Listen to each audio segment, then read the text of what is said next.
Welcome to the program, Global Weekly News, serial number 106. First, Kwame Nkrumah of Ghana.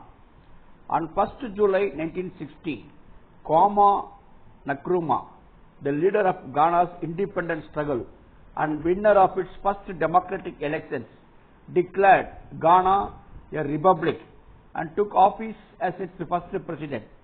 This marked a crucial step in its struggle for national liberation from British colonialism, led by Ghana's first Prime Minister and President, the revolutionary leader and theorist Kwame Nkrumah. He was born in 1909. He lost his power in 1966 due to a coup against his rule. He died in 1972. He had read many books of Marx and Lenin and got graduated in US University. Second, US police shoot and kill 13-year-old boy Nia Yembe.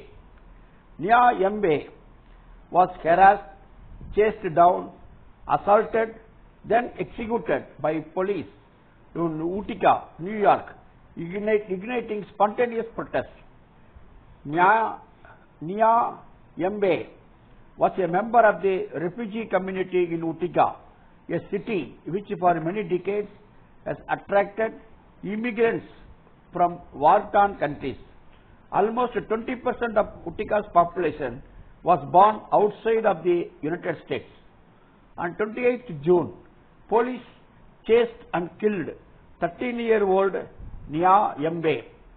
Police are now attempting to justify the shooting with the claims that Yembe pointed a replica gun at a police officer before he was killed, and that police approached Yembe in the first place based on nearby robbery investigations involving two Asian males.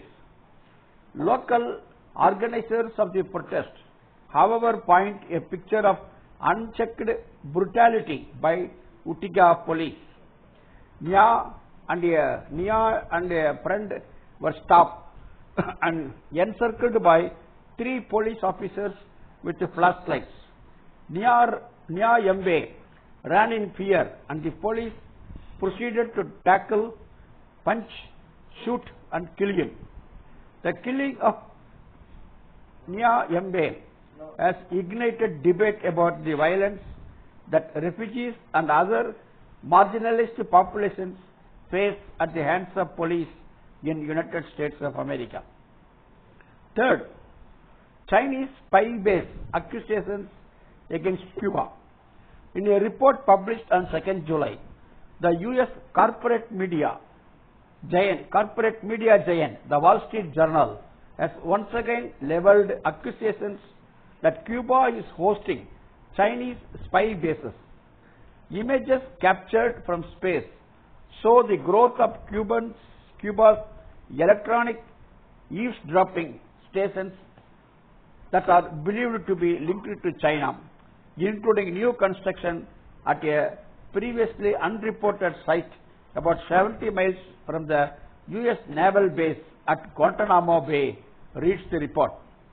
The report draws from a study published on 1st July by the Center for Strategic and International Studies, which is funded by major corporations including Amazon, Aramco, Chevron, Bank of America, ExxonMobil, Lockheed Martin, Northrop Grumman and Microsoft. The report also fearmongers about potential Chinese spying on US citizens from Cuba.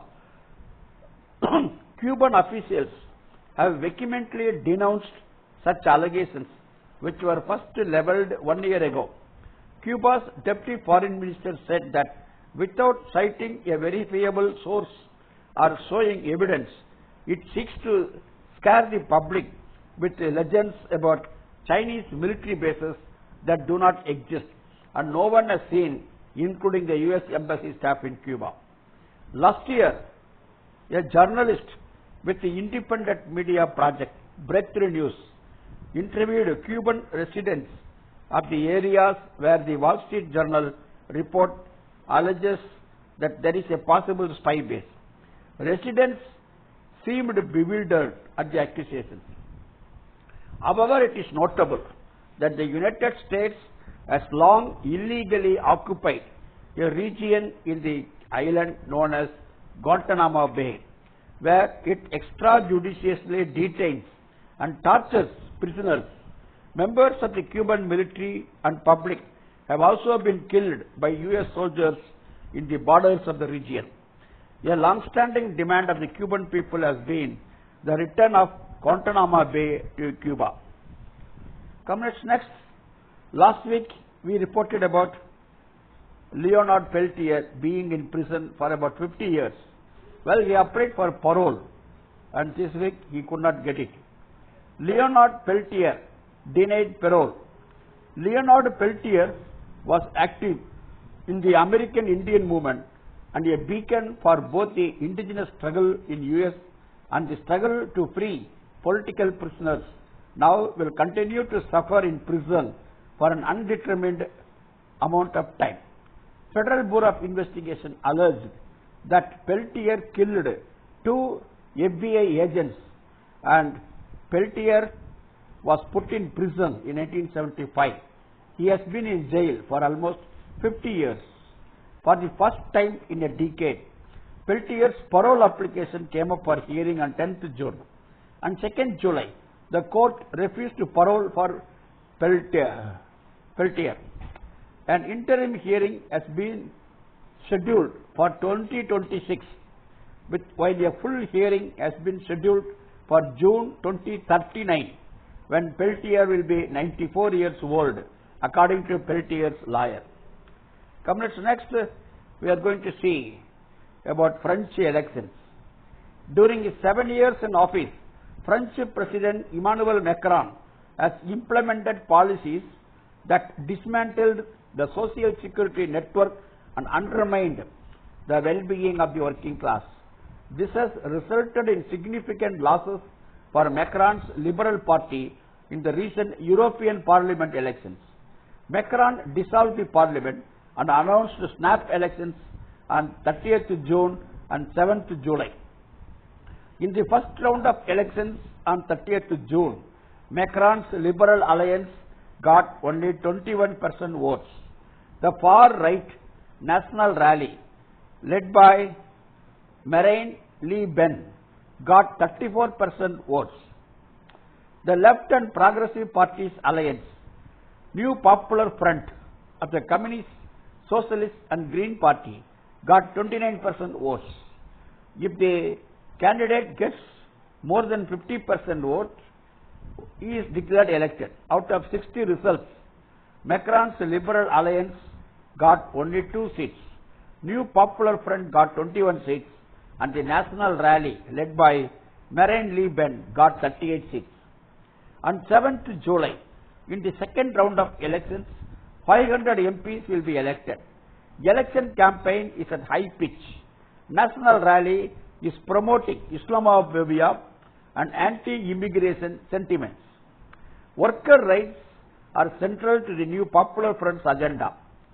They pledge to reduce the retirement age, ensuring housing right for all, curbing the prices of food and fuel.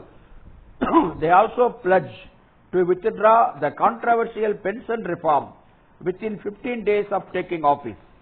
New Popular Front plans to introduce a billionaire tax, wealth tax, and invest heavily in public services, clashing with the European Union's impending austerity measures. Their vision includes increased funding for education and healthcare and a shift in immigration policy to ensure full access to social support for everyone arriving in France. To prevent the National Rally, the far-right coalition, from winning a majority, New Popular Front has urged Macron's Liberal Alliance to withdraw their candidates in constituencies where they are likely to split the vote against the far right. Only after 7th July, we will come to know whether the left or the right gets a majority in the French Parliament. Comrades, we are next going to see the crisis in global health workforce.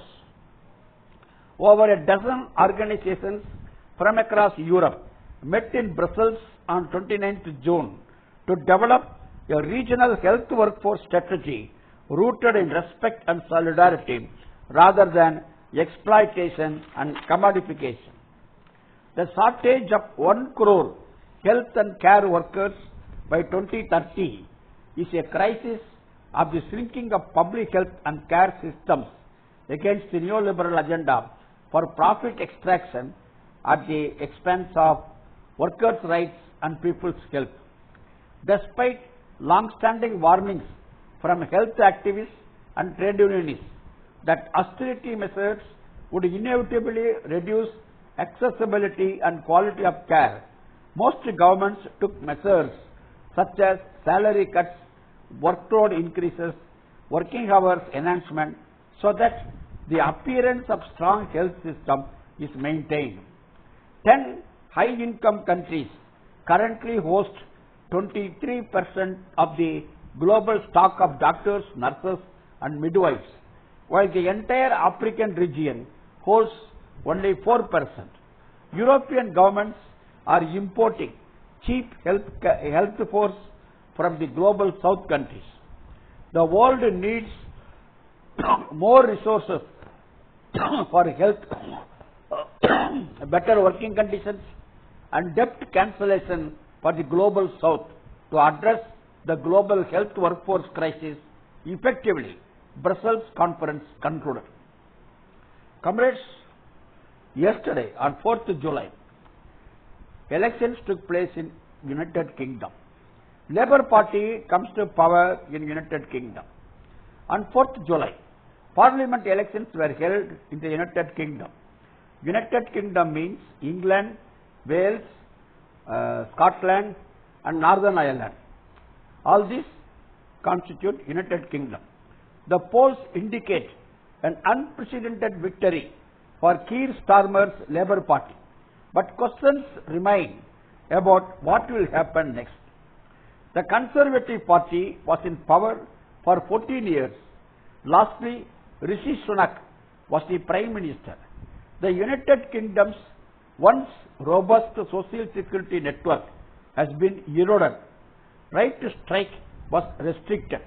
National Health Service was threatened with irreversible damage. Brexit was implemented. That means Britain exited from European Union. Brexit. Additionally, the Conservatives have enacted anti-immigration policies, including initiatives to deport immigrants to detention centers in the African Rwanda. Rishi Sunak's government failed to fully address the acute cost of living crisis, which has had many devastating consequences. The high cost of food led to the fall of nutrition levels of people, particularly the children. There is not much of a difference between the policies of Conservative Party and the Labour Party. Labour Party continues to insist that there is a role for the private sector in health care. The Labour Party has attracted voters of the Conservative Party also. Keir Starmer has ignored solidarity with Palestine and the Israeli war on Gaza. Labour Party has actively silenced and excluded candidates who advocated for peace and solidarity with Palestine. And this includes Jeremy Corbyn, who is running as an independent after more than 40 years as a Labour representative. During his campaign in Islington North, Jeremy Corbyn has reiterated ideas and pledges from his time as Labour leader, including a promise to fight to keep the National Health Service public and continued solidarity with Palestine. Jeremy Corbyn's support comes not from billionaires and big business, but from community members and social justice activists. Poll results indicate that Labour Party has won absolute majority in the Parliament. Jeremy Corbyn also won as an independent candidate, defeating the Labour Party candidate. Regardless of the election outcome, people in the United Kingdom still face a period of struggles for their public services and more humane policies to be adopted by the government. They have to go on pressurizing the government to adopt more humane policies. Next, comrades, we are going to see Venezuela elections. On 28th July, presidential elections will take place in Venezuela. The present leftist president, Nicolas Maduro, is contesting for a third term. 9 candidates are opposing Nicolas Maduro. On 8th June, 8 out of 10 candidates signed an agreement to respect the electoral verdict.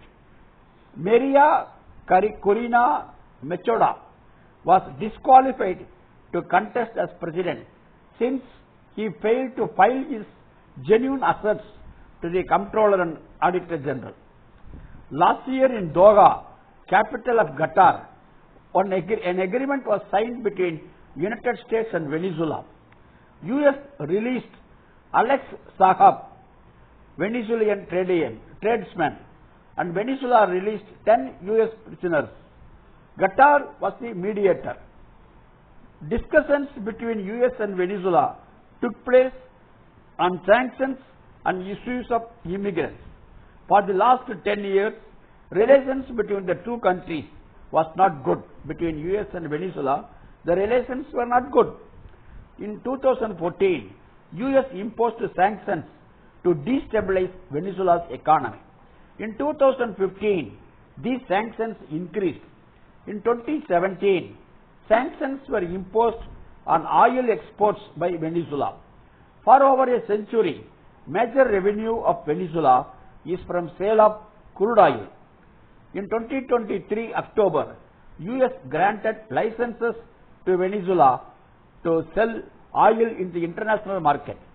US took this decision as per the agreement with Venezuela on elections in Venezuela.